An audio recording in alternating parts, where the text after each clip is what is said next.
Imagine waking up with no alarm, no phone, no schedule, no emails waiting. You open your eyes slowly. Gray light filters into a rock shelter. The air smells like wood smoke and damp earth. Somewhere nearby, a baby makes a small sound and settles back to sleep. Someone laughs quietly in the dark. Outside, birds are already calling to each other in the growing light. This is morning, 40,000 years ago. And here is the thing that most people never think about. The person waking up in that rock shelter, they have the exact same brain as you. Same size, same wiring, same ability to feel joy, fear, love, and boredom. If you dress them in modern clothes and put them on a city bus, nobody would look twice. They were completely, fully human. But their day was about to look nothing like yours. Here is what most history books never tell you about early humans. We picture them as desperate, always hungry, always running from something, constantly fighting just to stay alive for one more day. We imagine their lives were nothing but pain and terror from sunrise to sunset. That picture is almost completely wrong. The real story is stranger and more wonderful than that. Because when scientists started studying how ancient people actually spent their time, they found something shocking. Early humans had more free time than you do. Not a little more, a lot more. Studies of hunter-gatherer societies, the closest living cousins to the way humans lived for hundreds of thousands of years, show that people spent only 4 to 6 hours a day finding and preparing food. That includes hunting, gathering plants, cooking, fixing tools, everything. 4 to 6 hours. The rest of the day? Free time.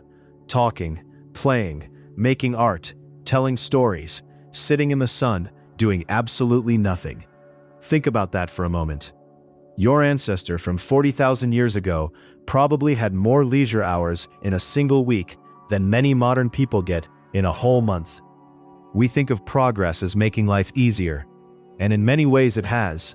But in terms of free time, the math might actually be going the wrong direction. If you are listening to this to fall asleep, that is exactly why I make these videos.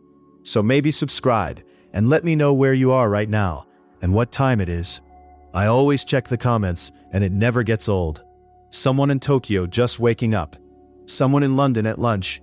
Someone in California at midnight. All of us connected by the same curiosity about who we used to be. Now let's walk through a day together. Not a dramatic day with a mammoth hunt or a battle with a rival group. Those happen too, but today is just a regular Tuesday, an ordinary day in the life of a fully human person, 40,000 years ago.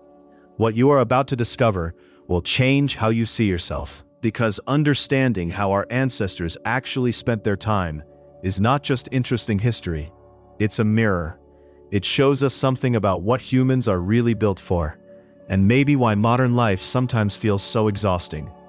Let's start at the very beginning, with the moment the gray light comes through the cave entrance and another prehistoric day begins. The slow waking. You do not wake up all at once. Consciousness returns slowly, like water filling a bowl. The first thing you notice is warmth.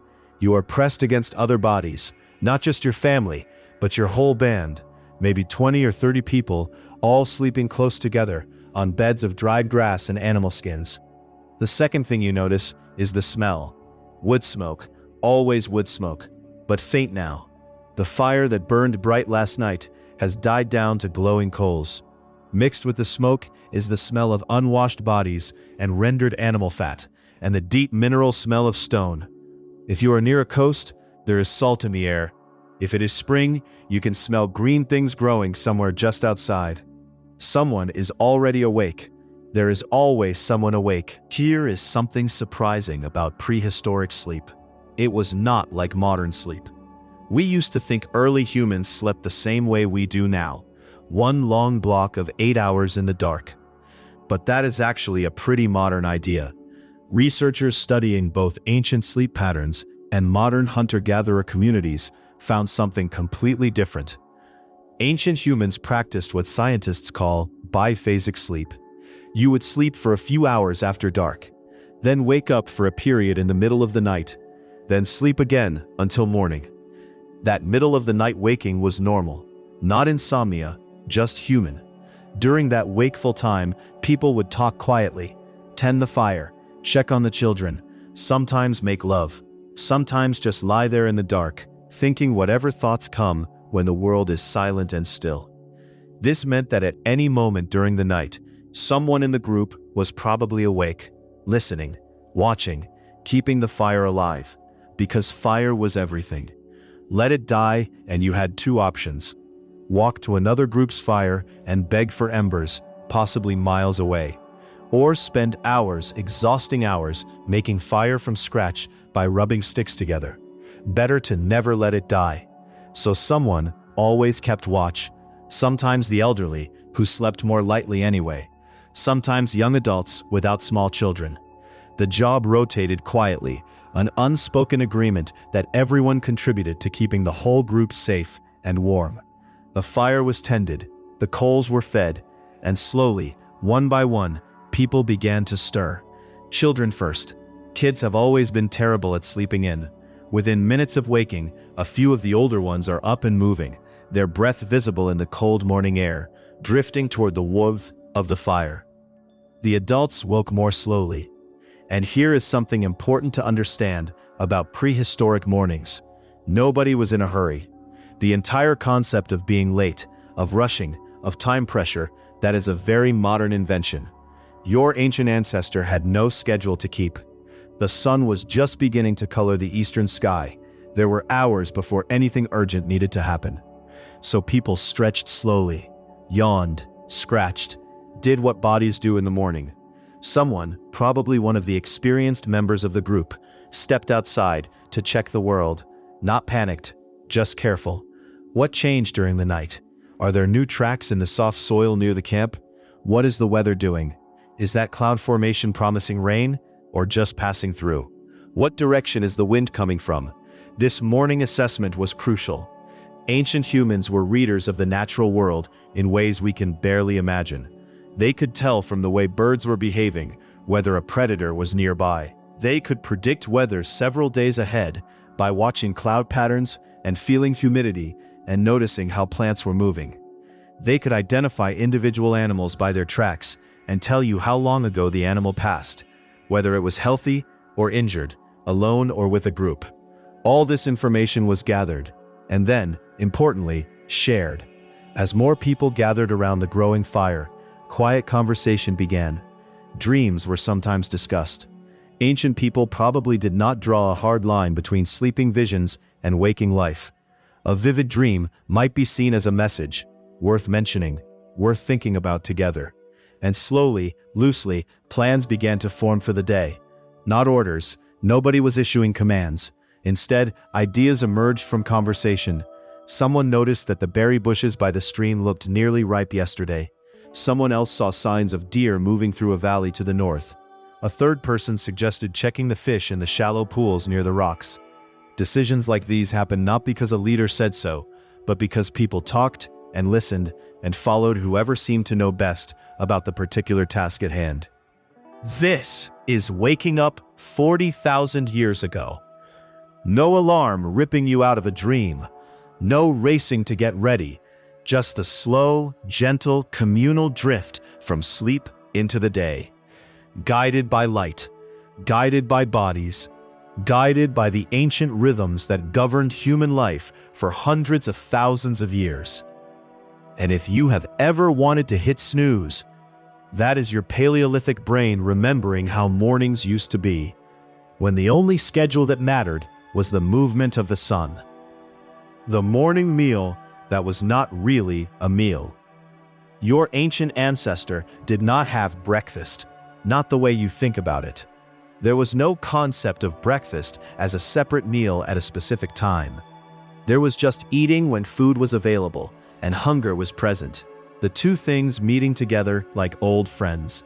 Let us walk through what this actually looked like. You wake up hungry. Hunger is your cue. So you look around for what is there. Maybe there is leftover meat from 2 days ago when the hunters brought back a red deer. It has been hanging in the cool back of the shelter, wrapped in the deer's own hide. The autumn cold has kept it from going bad, though it is starting to smell a bit strong. That means, eat it today. You pull off a strip. The meat is tough. It requires real jaw work, but it is protein and fat and exactly what your body needs. Here's something that would surprise a modern dentist. Paleolithic skulls show extraordinary wear on the teeth. These were people who chewed hard their whole lives, but those same teeth also show something else under a microscope. Starch grains from roots and tubers, phytoliths from seeds and nuts, evidence of a diet far more varied than most people imagine. Your ancestors were not just eating meat, they were eating everything. Next to the hanging meat, there is a folded piece of bark filled with hazelnuts. Someone gathered these 3 days ago. You crack a few between 2 rounded stones. The technique is passed down through generations. Children watch adults do it from babyhood, slowly learning the exact angle and pressure needed to crack the shell without crushing the nut inside. There is also a small leather pouch of dried berries, blackberries from late summer, wrinkled now and intensely sweet. The sugar hits your system immediately, a quick burst of energy. But the real treasure is near the fire, a bundle of roots, placed close to the coals last night, cattail roots from the riverbank, dug up by one of the older women who knew exactly where to find them. Raw, these roots are basically inedible. They taste bad, and they can make you sick. But slowly cooked by the residual heat of the fire through the night, they become soft and sweet and safe. This is cooking, but not cooking with recipes and timers, cooking with knowledge. Knowledge built up over thousands of generations about what heat does to different foods. The roots were not put in the fire, just near it. The exact distance mattered. Too close and they burn, too far and they stay raw. Someone knew that distance, learned it from their mother, who learned it from hers, a chain of knowledge stretching back through the deep past. You pull one root out carefully, hot but manageable. You peel back the outer layer and bite into the starchy flesh. By modern standards, not delicious, but filling and warm and good. Nobody is eating alone. Eating was always social. The young mother shares nuts with her toddler, showing him how to crack them, laughing when he gets shell in his mouth. The old woman is doing something more complex, pounding dried meat between 2 stones, mixing it with fat and dried berries, making a kind of preserved energy cake that can be carried on journeys. The ratio has to be right or it spoils. She is doing chemistry with her hands and her memory. Here is something remarkable about who ate what. The person who made the kill did not eat more than everyone else. In fact, sometimes they ate less, because that is how the system worked. Kill an animal, share it with the group. When someone else makes a kill, they share with you. This was insurance. This was the glue that held the band together. Nobody hoarded. Hoarding would be insane. You cannot carry huge amounts of food when you move camp. You cannot refrigerate it. You cannot protect it alone. The only sensible thing to do with abundance is share it.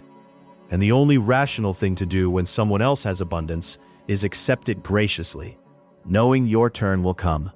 Children moved through this morning, eating, stealing bites from different adults, getting gently swatted away, or having food pressed into their hands. Nobody was stingy with children. Children were the future. They ate first, or at least just as much as they needed.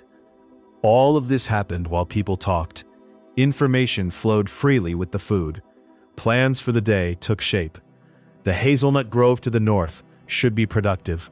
Several women volunteered to check. The deer tracks by the river were fresh. The hunters exchanged glances. An unspoken decision formed. By the time the morning meal wound down, the day had already organized itself around what the land was offering. No appointments were made. No calendars were consulted. The world told you what the day would be, and you listened. The gathering walk. Here is something the history books rarely say out loud. For most of human prehistory, plants fed people more than animals did. Not slightly more, significantly more.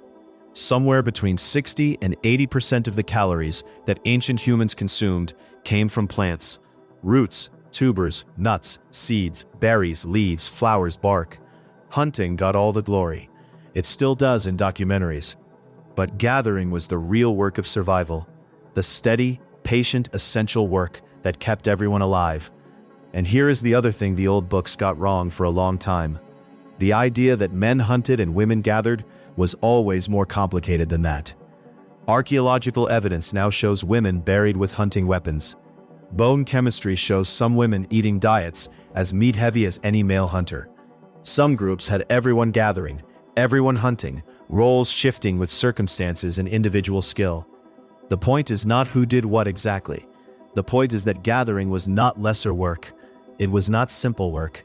It was specialist knowledge that took years to develop and kept everyone alive more reliably than any hunt. So let us follow a gathering expedition on this ordinary prehistoric day. It is mid-morning now. The sun has been up a few hours and the mist has mostly burned away.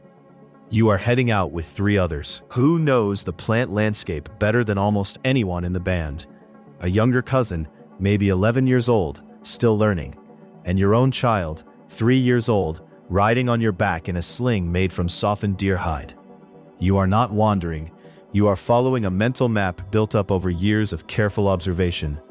The oak grove 3 miles north should have acorns ready right about now. The patch of wild onions near the creek will be past their best, but there is a stand of cattails just beyond it. If you are lucky, you might stumble across a beehive. If you are very lucky, bird eggs. The walk itself is serious work. You will cover maybe 8 miles today, over rocky hillsides, through dense brush, across shallow streams. You are doing all of this while carrying a child, plus your tools. A fire-hardened digging stick worn smooth from use. Several woven baskets nested together. A stone knife tucked into a cord belt. But here is what makes gathering so different from any work most modern people do. It is completely about attention. You are reading the landscape like a very detailed, very slow book. The slight color change in the soil that means edible roots growing below. The particular pattern of animal tracks that suggests a fruit tree nearby. The way the light falls on the hillside that tells you which slope will have ripe berries.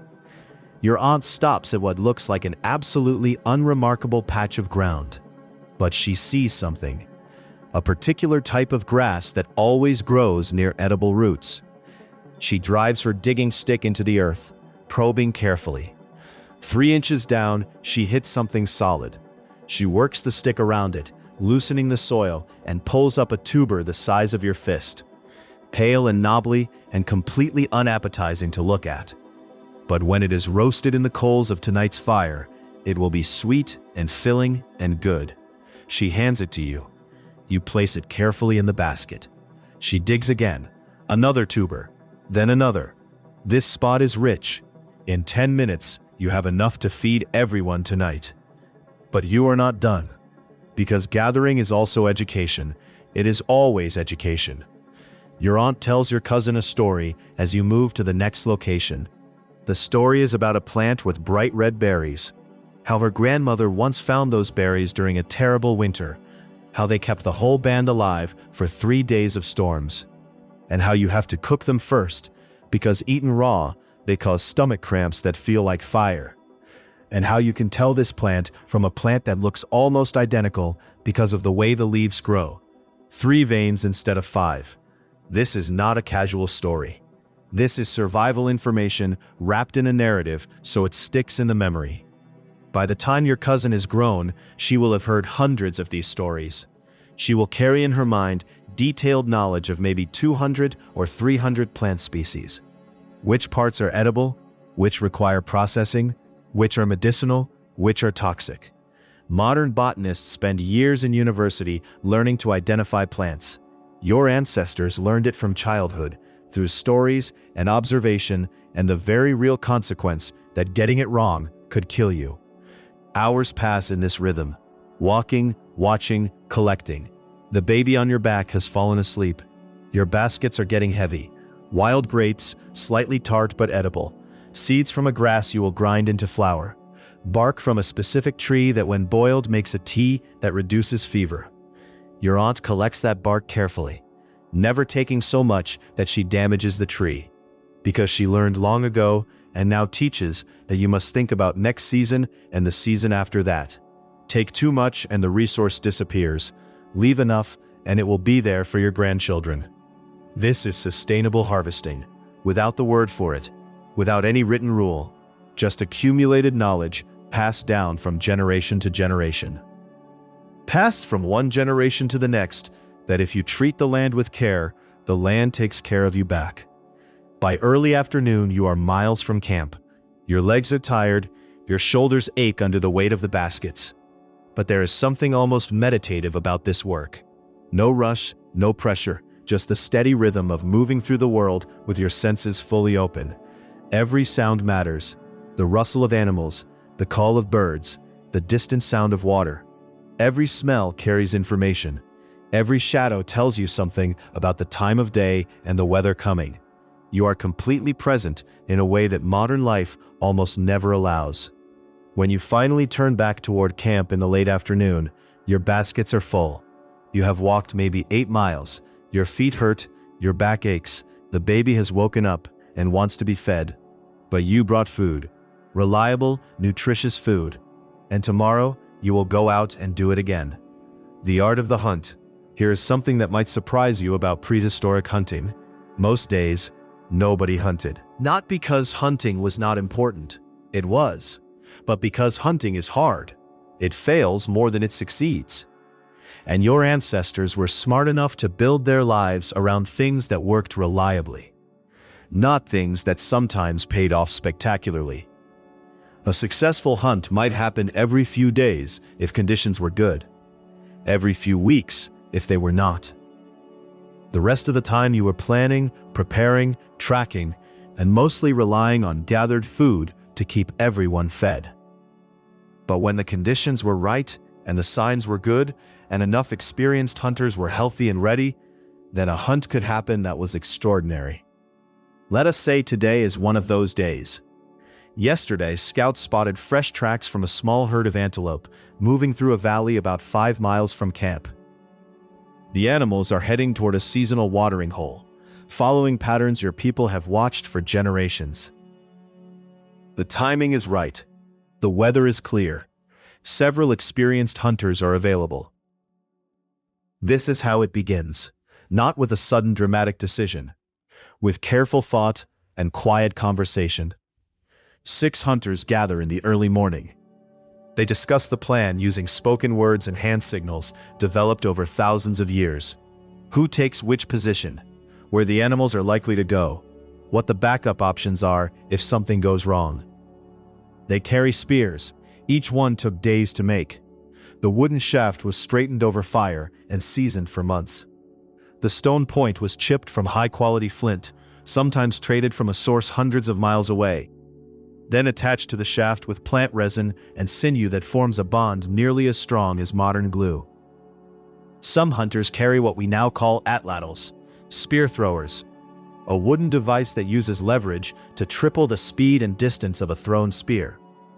This technology was relatively new in this period, and it changed hunting the way the rifle changed warfare. The group moves out, and immediately you notice something. They are not running. There is no dramatic sprint across the open land. Instead, they walk at a steady, sustainable pace, reading the landscape as they go.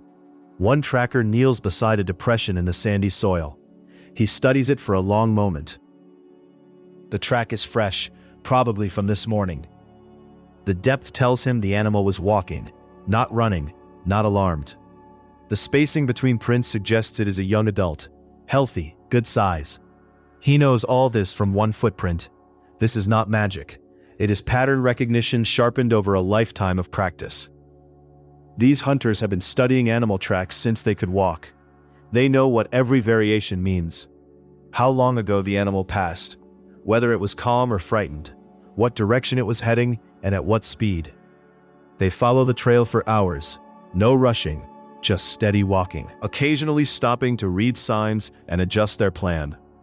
And then they spot the herd, 8 antelope grazing in a shallow valley near the watering hole. The hunters spread out quietly behind a ridge, communicating with small hand gestures, coordinating their positions. Now comes the part that makes humans genuinely terrifying as predators. We cannot outrun an antelope, not even close. A healthy antelope can hit 50 miles per hour. A fast human tops out around 15. But we have something no other predator has. We can run for hours in heat without overheating. Most animals covered in fur and lacking efficient cooling systems overheat during intense exertion. They have to stop and rest after a sprint, or their body temperature climbs to dangerous levels. But humans sweat. Our nearly hairless bodies and incredible sweating ability let us run at a moderate pace almost indefinitely in the heat of the day, while four-legged prey animals gradually overheat. This technique, called persistence hunting, may be one of the oldest human hunting strategies, and watching it happen is almost unbelievable. The hunters jog toward the herd. Not a sprint, just a steady trot. The antelopes spot them immediately and bolt, gone in seconds. But the hunters do not stop. They follow the tracks at that same steady pace. An hour passes. 2 hours. The sun is brutal now, the kind of heat that would drop most predators. But the hunters keep moving, sweating, cooling, following. They find the herd again. The antelope run again. But they are showing signs of stress now. Tongues hanging out, heavy panting. They cannot cool down fast enough. The chase continues. 3 hours. 4. One antelope has separated from the herd. It is stumbling now, its cooling system overwhelmed. One hunter moves in close. The spear flies, and a moment later, it is over. The hunters stand around the fallen animal. Someone makes a quick cut and offers words or gestures toward the animal. We cannot know exactly what was said, but evidence from many prehistoric sites suggests early humans performed some kind of acknowledgement around successful kills. A thanks, a recognition, some sense that this life given mattered. Then comes the butchering, which is its own kind of expertise. These hunters know animal anatomy better than most modern people know what is inside a car. Every muscle group, every organ, every useful part. The hide comes off in one piece, valuable for clothing. The best cuts of meat are separated. Organs that spoil quickly are prepared for eating right here. Nothing, absolutely nothing is wasted. Even the bones will eventually be cracked for their marrow, one of the most energy-dense foods available. And then the practical problem. They are 5 miles from camp, with hundreds of pounds of meat, and they cannot carry it all. 2 people run back to camp at speed. The rest stay with the kill, building a fire to keep scavengers away. Within a few hours, more people arrive from camp. Elders, older children, nursing mothers who left infants with relatives. Everyone participates in bringing the meat home. The trip back is celebration. Successful hunts are rare enough that they are events. Tonight there will be feasting, stories told around the fire, music, and probably dancing. The hunters will recount every detail of the chase, and in the telling, it becomes part of the group's memory. Another lesson for young people about patience, strategy, and what it means to cooperate toward a shared goal. But here's what matters most. This hunt did not happen yesterday. It will not happen tomorrow. Between successful hunts, there are many failed attempts, many days when the hunters came home empty-handed, many days when dinner was whatever the gatherers brought back. Hunting was the occasional spectacular success. Gathering was the reliable daily foundation. Both were necessary. Together they made human life not just possible, but rich. The world of tools. The afternoon air was filled with a sound that would have been familiar in any workshop throughout history. Tap, tap, tap. Rhythmic, patient, purposeful. The sound of someone making something. One of the band's most skilled toolmakers sat on a flat rock near the central fire, a smooth hammerstone in one hand and a piece of flint in the other. Every few seconds, a precise strike sent a small flake spinning into the dust at her feet. Around her, a scatter of failed pieces and rejected chips that would still be lying there 40,000 years later, waiting to tell their story to archaeologists. This was not occasional work. This was daily maintenance, as necessary as eating or sleeping, because tools in a world without metal or hardware stores did not last forever. A spear point that chipped when it hit bone, a scraper worn smooth from processing hides, a knife that had been resharpened so many times it was too small to be useful anymore. When your tools fail, You make new ones, or you die. But here is what makes stone toolmaking remarkable. It was not simple work that anyone could do. It was a skill that took years, sometimes a lifetime, to truly master. The knowledge of which stones worked and which did not. The understanding of how different rocks fractured along hidden lines. The precise angle and force of each strike. Modern flint knappers, people who study and practice the ancient technique, often say they spent years before they could reliably produce the shapes that prehistoric people made casually, by firelight, in cold wind, after a long day of walking. Watch the toolmaker work and you see expertise built over decades. She is not just hitting rocks together.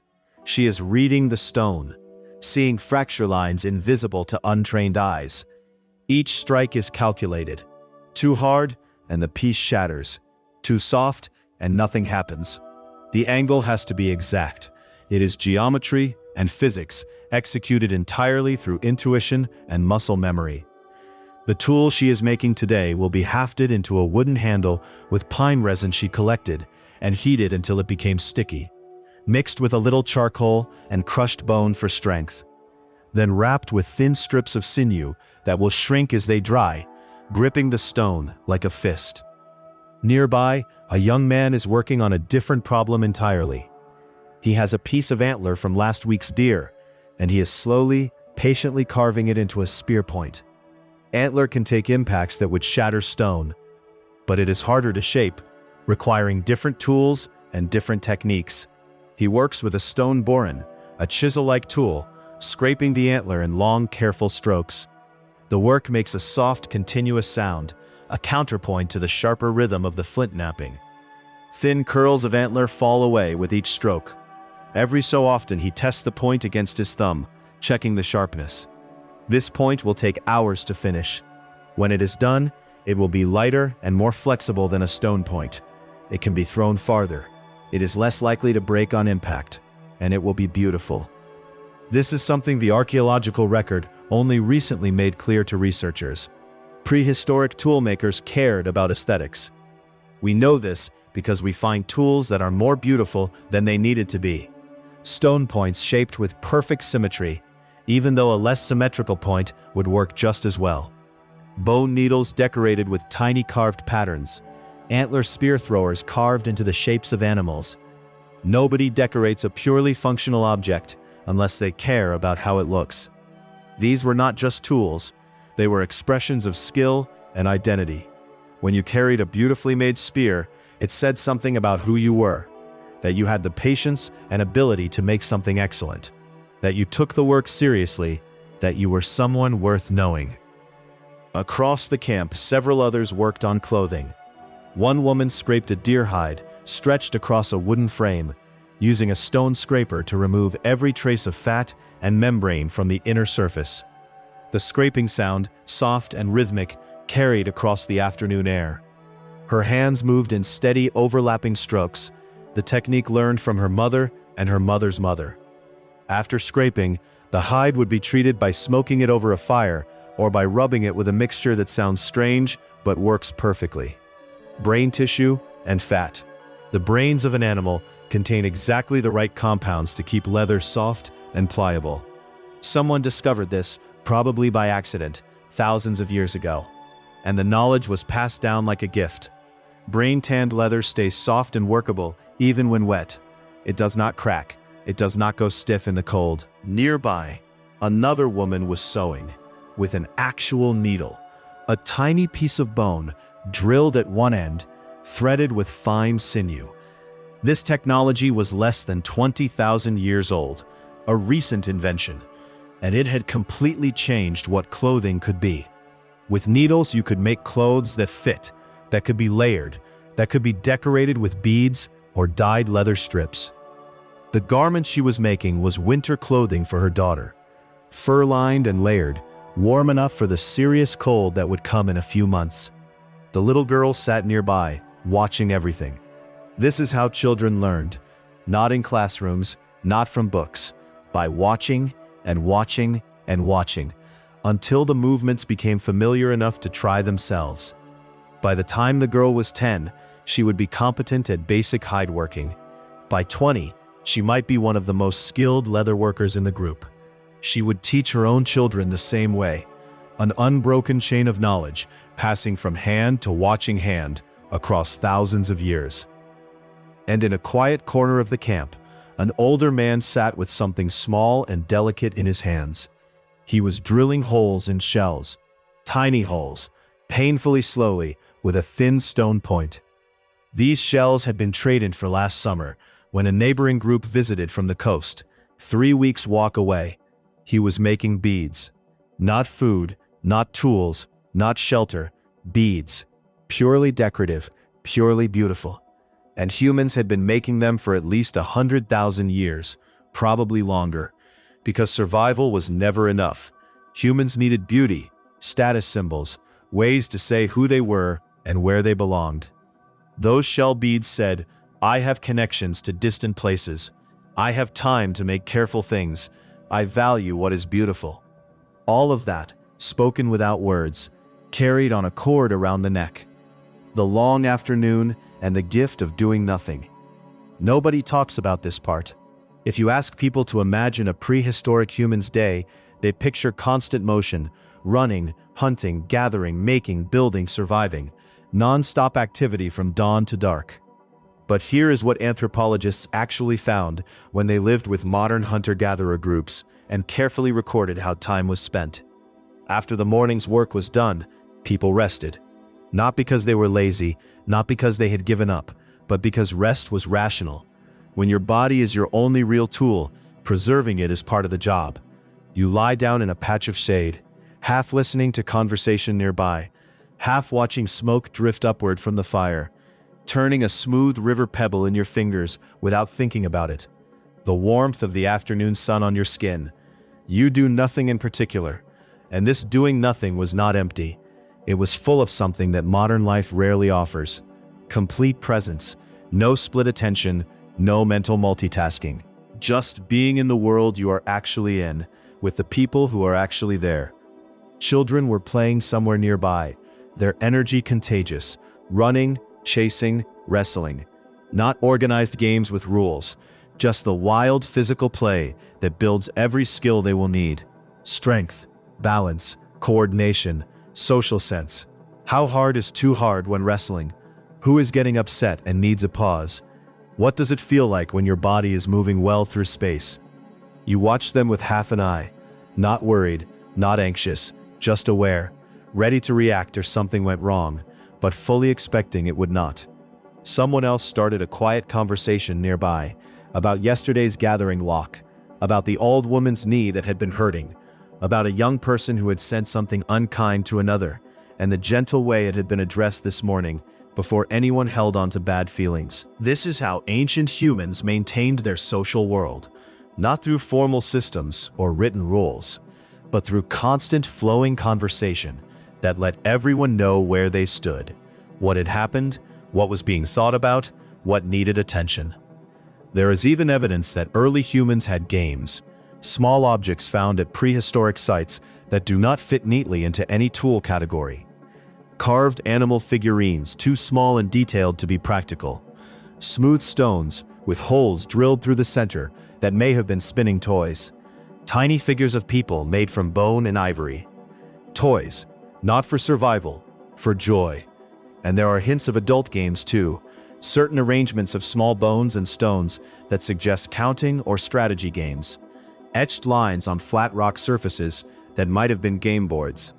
When immediate needs were met, human minds looked for patterns and puzzles. They invented challenges to occupy themselves. This was not a distraction from real life. This was real life. And then there was music. Among the oldest physical objects ever found made by human hands, among the very oldest, are musical instruments. Bone flutes, carved from bird wing bones and mammoth ivory, some more than 40,000 years old. Not crude noisemakers, carefully made instruments with precisely spaced holes that produce real musical scales. Someone spent hours, maybe days, making these, adjusting each hole by sound until the notes were right. Imagine the first time someone brought one of those flutes out by the fire in the evening. the sky darkening, the stars beginning to appear, embers glowing orange. They lift the flute to their lips, take a breath, and a clear, strange sound rises above the crackle of the fire. For a moment, everyone goes completely still. Then the notes come again, hesitant at first, then more confident. Someone starts to clap a rhythm. Another person taps a stick against a log. Feet begin to move. The camp comes alive with music.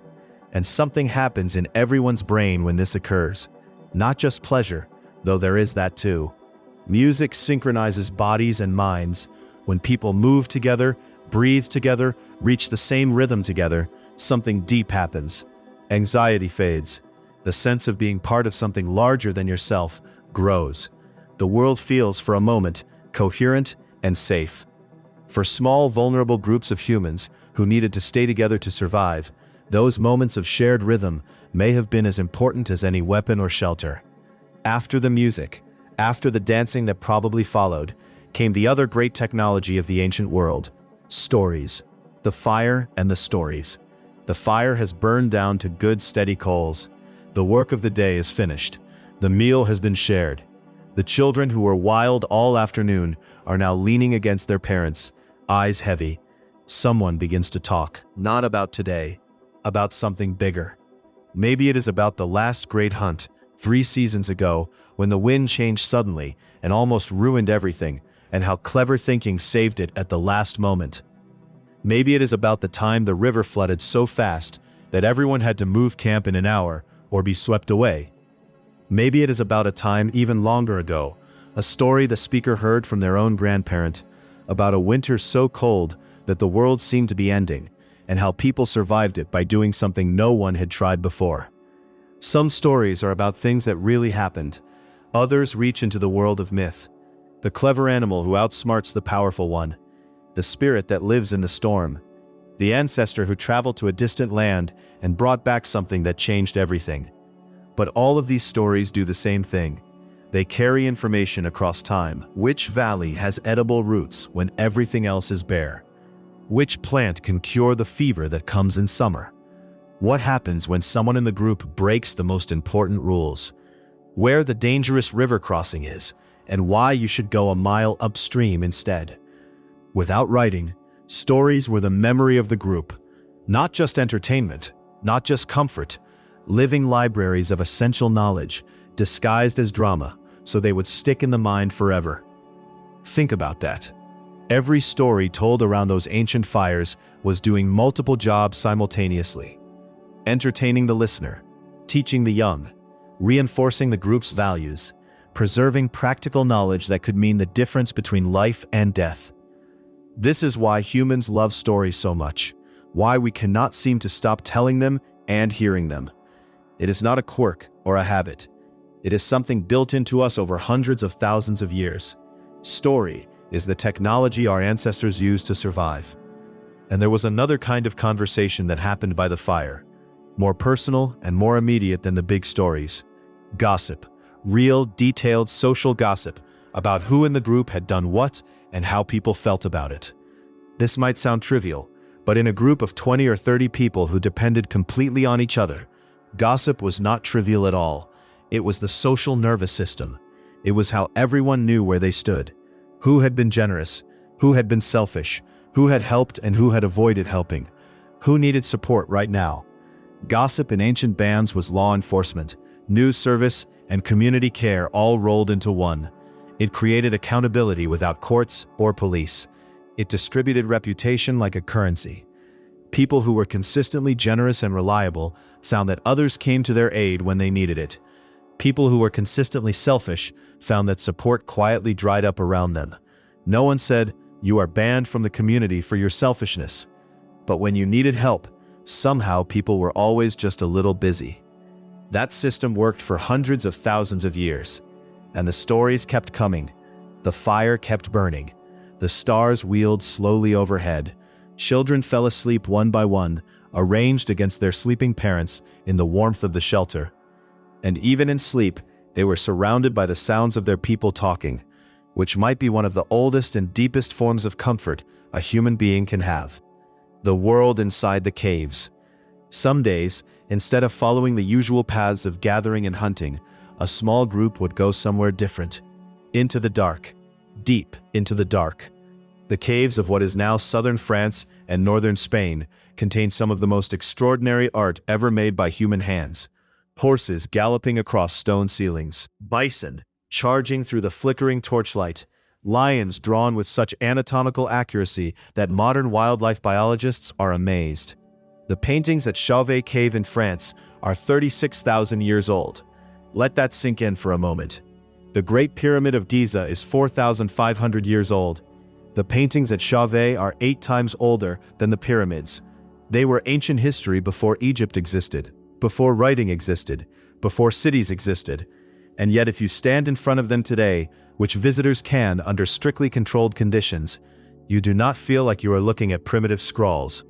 You feel like you are looking at real art, skilled art, art made by someone who understood proportion, movement, shadow, and perspective. Artists who worked by the light of small stone lamps burning animal fat, light about 1/10 the brightness of a single candle, in cold, cramped, completely silent passages deep inside the earth, sometimes hundreds of meters from the cave entrance.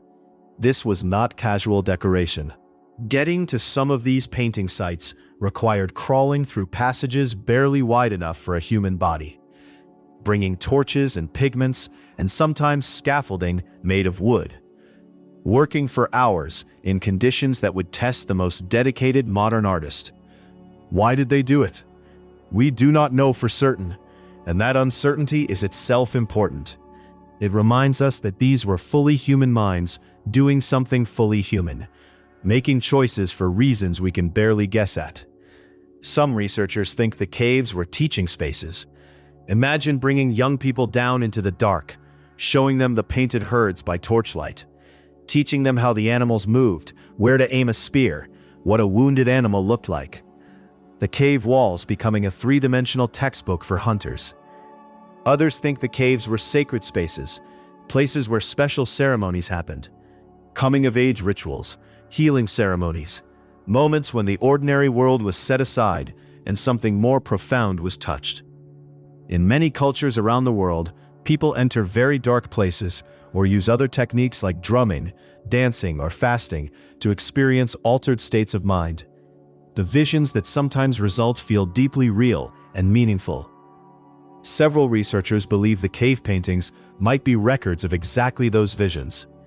The geometric shapes painted alongside the animals, dots and spirals and lines, match the patterns people commonly see in certain altered states of consciousness. But perhaps the most moving evidence of all is the simplest: handprints, hundreds of them, scattered across cave walls from France to Indonesia to Argentina. The technique is simple. Place your hand flat against the wall, blow pigment around it, remove your hand. What remains is a ghost, a shadow of a presence.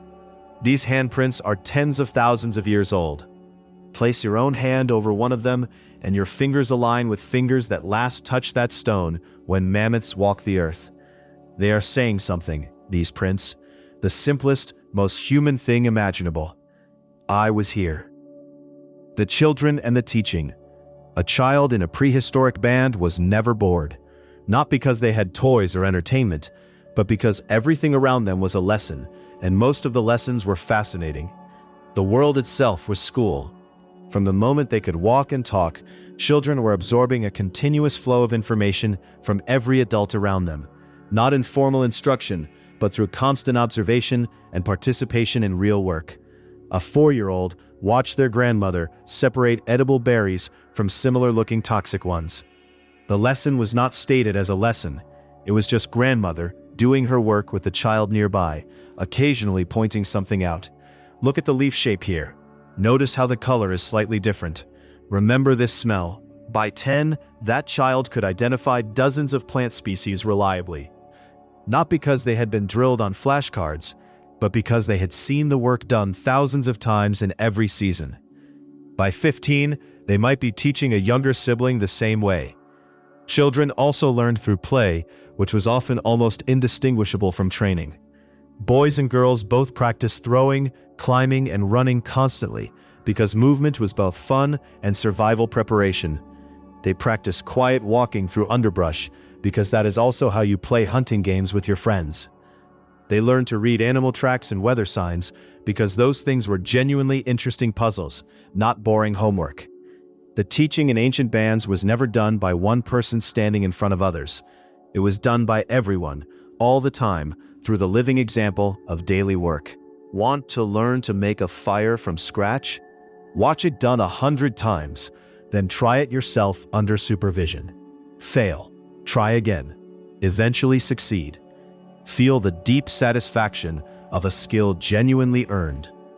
Want to learn to identify the constellation that marks the season to move camp? Lie outside on clear nights with your grandmother and listen to her talk about the sky. Night after night, season after season, until the stars feel like old friends. Ancient children also had responsibilities from quite young ages. Real responsibilities. Not chores designed to teach discipline. Actual important tasks that the group genuinely needed done. Keeping young animals calm in camp. Watching small children while adults worked. Gathering certain easy-to-identify plant foods that even young hands could manage reliably. Being given real responsibility made children feel genuinely important to the group. Because they were. Their contributions mattered, not in a participation trophy way, in a "we actually needed that and you did it well" way. This is something modern children rarely experience, the deep satisfaction of work that genuinely matters. Ancient children also experience something else that has become rare. Multi-age play. In a band of 30 people, there might be 5 or 6 children of various ages. They spent their days together, the older ones teaching the younger ones simply by doing things in front of them. A 12-year-old showing a 4-year-old how to stack stones in a stable pile. A 10-year-old and a 6-year-old playing a tracking game together, the older one setting it up, the younger one learning from every round. Patience, leadership, and teaching were skills the older children developed simply by having younger ones always around. And everywhere, always, the stories were flowing. The story about why that particular hill is called by the name it has. The story about the ancestor who first learned to make this kind of trap. The story about the season of the long sickness and how the band survived it. Stories wrapped around practical knowledge so tightly you could not separate them. By the time a prehistoric child reached adulthood, they carried inside them a library, not of books and dates, but of places and plants and animals and weather signs and social rules and practical skills and stories that encoded all of the above. A library built not from reading, but from living. The social world and its rules. Here is something that might be the most important thing about ancient human life. No one lived alone, not voluntarily, not by choice. Isolation meant death. The band was survival. The group was everything. Your band of 20 to 50 people was your whole world. You knew every voice, every laugh, every walk. You could recognize who was approaching camp just from the sound of their footsteps. You knew who was generous and who sometimes held back, who was wise about which problems, and who needed to be guided gently away from certain decisions. Whose company lifted your mood and whose presence created tension. You knew these people better than most modern people know anyone. And because you knew them so completely, social problems could not be ignored or postponed. If 2 people had a conflict, it affected everyone. A band of 30 people with a serious unresolved dispute between 2 members was like a body with a broken bone. The whole system worked around the injury, compensating in ways that created new strains. So ancient bands developed extraordinarily sophisticated social tools for maintaining peace. The most important of these was something that sounds very small. When someone was behaving badly, the first response was often not confrontation, but gentle mockery. A joke that everyone understood was directed at the behavior without naming the person. A story with a character who happened to make the same mistake. Light pressure applied through laughter, giving the person a chance to adjust their behavior without losing face.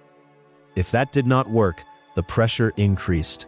Still not direct confrontation, but more pointed conversations, more noticeable sighs and glances when the problematic behavior happened. A gradual cooling of warmth from the people the person most wanted approval from. In a group this small, that social cooling was felt immediately and powerfully. Most problems were resolved before they became serious. The social sensitivity required to live this closely with others made people very good at reading subtle signals. You noticed when someone was upset before they said anything. You learned to respond to the early signs rather than waiting for an explosion. Elders played a crucial role in this system, not as formal leaders with authority to punish, but as experienced navigators of the human heart. An elder who had seen 100 conflicts knew that what looked like an argument about meat sharing was usually about something else entirely, about respect, about fear of being left out, about a memory of something similar that happened years ago. They brought that perspective into disputes, quietly, calmly, not taking sides but expanding the frame until the real issue became visible. The whole social world operated on an assumption so different from modern life that it is almost jarring to state it plainly. Cooperation was not optional. It was the condition for life itself. In a world where everyone depended completely on everyone else, selfishness was not just morally wrong, it was genuinely dangerous. A person who refused to share, who did not help in emergencies, who consistently put their own interests above the group's, was a liability that could get people killed. So the values that ancient bands developed were not arbitrary moral rules, they were practical necessities wrapped in stories and made into culture. Share what you have. Tell the truth about what you know. Be reliable. Care for the children and the elderly. Do not claim more than your fair share. These are not complicated principles, but living them fully day after day in a group of people you cannot escape and cannot afford to alienate made people deeply practiced at the art of human relationship in a way that much of modern life does not require. The night and the stars. The sun moved lower, the temperature began to drop, the sharp edge of the afternoon faded into something softer and golden. This was the signal to come back together, gatherers returning with heavy baskets, hunters arriving either triumphant or quietly empty-handed, children being called back from wherever they had wandered, the band drawing inward again toward the fire, as it always did when light began to leave the world. And as people returned, the work of the evening began. Food was prepared, meat was roasted or placed near the coals. Roots were wrapped in leaves and tucked into the embers. The smells of cooking filled the camp, that most ancient and universal signal of safety and home. Sleeping areas were prepared, beds of dried grass and leaves and skins, arranged according to the social map of the group. Parents near their children, elders in sheltered spots, young adults who might need to respond quickly to a night alarm, positioned closer to the entrance. And then, slowly as bellies filled and fires settled into steady warmth, the most important technology of the ancient world came into its fullest expression: storytelling. This was not a special event. It was not a performance for an audience. It was the ordinary fabric of evening. People telling each other things, memories and jokes and questions and dreams. The social glue applied freshly every night to keep the group coherent and connected. And above all of this, above the firelight and the voices and the sleeping children, was the sky. A sky so full of stars it barely seems real to people who have only ever seen it from cities. No light pollution existed in the ancient world. On a clear night far from the coast, the Milky Way was not a faint smudge, but a blazing river of light spanning the entire sky. Individual stars were so bright and clear that their colors were visible to the naked eye, blue and white and faintly orange and yellow. Ancient people watched this sky every clear night of their lives, from childhood to death. They knew it the way you know your own neighborhood. They knew which stars rose in which direction at which time of year.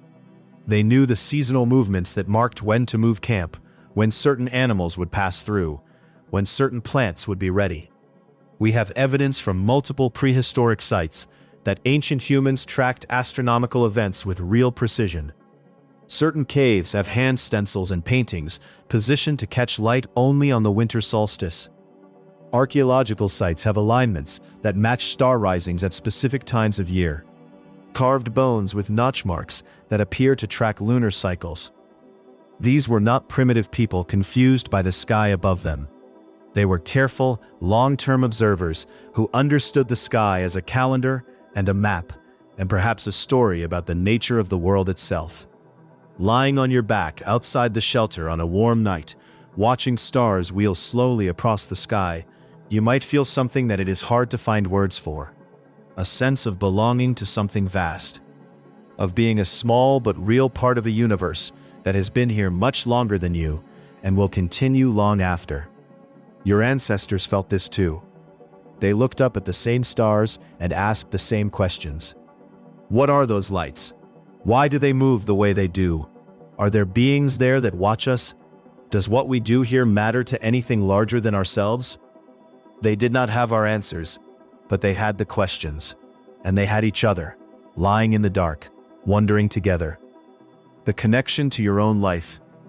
Here is what all of this is really about.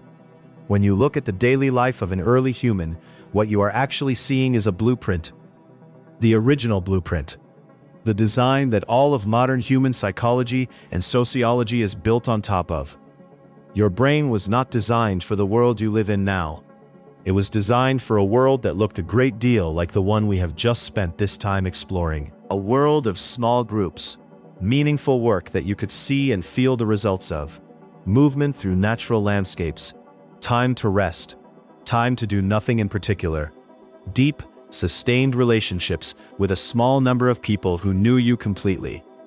Everything in your nervous system was tuned for that world. When you feel anxious about what people think of you, that is your ancient social brain running calculations about your standing in a band of 30 people where being cast out meant death. The calculation is still running. The world it was designed for is just not here anymore. When you crave real conversation with people who actually know you, rather than the curated performances of social media, that is your ancient brain looking for the fireside group who would hear your stories and tell you theirs. The need is real. The form has changed almost beyond recognition. When you feel most alive during movement outdoors, most calm in natural settings, most satisfied when you have made something with your hands, most connected when you share a meal with people you love. That is not nostalgia or sentimentality. That is your biology remembering what it was built for. Your ancestors never scrolled. When the sun went down, there were only a few options. Talk, listen, make, dream, sleep. Their attention belonged entirely to the people around them, the fire in front of them, and the stars overhead. That full presence, that complete inhabitation of the moment you are actually in, that is what their lives were made of. And here is the remarkable thing. You carry all of that capacity inside you right now. The ability to be fully present, to listen without distraction, to feel genuine joy in simple things, to tell a story that matters to people who care about you. It has not gone anywhere. It is just waiting underneath the noise. The sleep transition. The fire is burning low now. The last conversation has wound down to silence. The children fell asleep an hour ago, tucked against their parents, breathing slowly in the warmth. One person adds a final piece of wood, not for heat really, just to keep the coals alive until morning. Someone always has to keep the fire alive. Outside the shelter, the night is full of sounds. The distant bark of a wolf, the cry of a nightbird, the soft wind moving through the grasses. These sounds are not frightening, they are familiar. They are the sounds of the world continuing on as it should. The dogs, which are just barely dogs, just barely not wolves, shift in their sleep at the edges of the firelight. They are here because they learned, over many generations, that this light and these people mean safety and occasional food. And the people learned that these animals give them warning when something in the dark changes. A partnership so old, it feels like it was always there. One by one, the last awake people lie down in their sleeping spots. The social map of the group arranges itself in the familiar pattern. This is my place. These are my people. I am home. Someone looks up through the opening of the shelter at the stars. The same stars that are above you right now. slightly different in position because 40,000 years of the Earth's slow wobble have shifted the patterns very slightly, but recognizably the same. The person looking up at those stars is not worried about tomorrow. Not because tomorrow holds no uncertainty. It holds plenty. It always did. But because they are wrapped in warmth and surrounded by people who will face tomorrow together. And that, it turns out, is enough. It was always enough. You are the latest link in a chain of people who fell asleep looking at those stars, surrounded by those who love them, tired from days of real work in a real world. Their blood runs in your veins. Their capacity for love, for joy, for wonder, for the deep comfort of belonging to a group, those things did not change. They are here, in you, right now. If this journey through the deep past helped you feel something quiet and true tonight, consider subscribing so we can keep exploring these forgotten worlds together.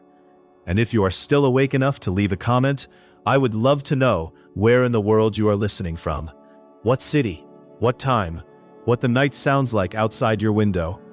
There is something that never gets old about knowing that people from all over the world are falling asleep to the same ancient stories at the same moment. For now, there is nothing you need to do. The hunt can wait until morning. The gathering can wait. The fire will still be there when you wake. For tonight, let the long, long day of your ancestors carry you gently down into the dark. The same dark where people have always found rest. The same silence that has held human beings in its arms since the very first night that a human being looked up, breathed out, and let the stars keep watch. You are safe. You are surrounded. You belong to this long, long story. Sleep well.